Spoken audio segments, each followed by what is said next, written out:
नमस्कार बंधुरा दीपिका रान्नाघरे आपनादेर सकलके स्वागतम। आज निये एसेछि शिम बाटा बा शिम भर्तार रेसिपि निये। एरकम भावे बानाले এই শিম ভর্তাটা एक थाला भात शुधु এই দিয়ে খাওয়া হয়ে যাবে আর অন্য কিছুর দরকার লাগবে না। তবে চলুন বন্ধুরা দেখে নিই। এর জন্য প্রথমে আমি 500 গ্রাম শিম গরম জলে একটু ভাপিয়ে নিয়েছি। দুমুখ কেটে আঁশগুলো অবশ্যই ফেলে দিতে হবে, না হলে কিন্তু গালে আঁশগুলো বেঁধে যাবে আর খেতে একদমই ভালো লাগবে না। দিয়ে দিলাম 1 চামচ মতন কালো জিরে ফোড়ন আর দিয়ে দিলাম 3টে শুকনো লঙ্কা ফোড়ন। এবার ফোড়নগুলো একটু ভাজা ভাজা করে নেব। একদম শুকনো লঙ্কাগুলো একটু লাল করে ভেজে নেব আর শুকনো লঙ্কাগুলো আমি নামিয়ে রাখবো, এটা শেষে ব্যবহার করব। তো ফোড়ন থেকে দারুণ একটা গন্ধ বেরোনোর পর দিয়ে দিলাম 2টো পেঁয়াজ কুচি।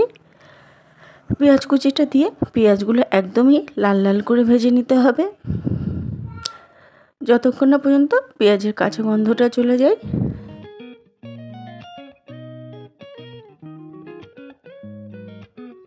তারপর এর মধ্যে আমি দিয়ে দিলাম একটা টমেটো কুচি ও পেঁয়াজটাও একটু আমি ভাজা ভাজা করে নেব।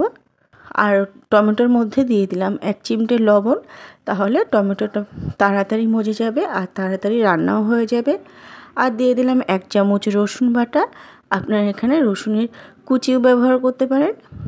এবার সমস্ত পেঁয়াজ টমেটো ও রসুন কুচিটা একটু কষাতে আমি এইদিকে শিমটা ভালোভাবে জল ঝরিয়ে নেব, তারপর মিক্সিং জারের মধ্যে নিয়ে নেব।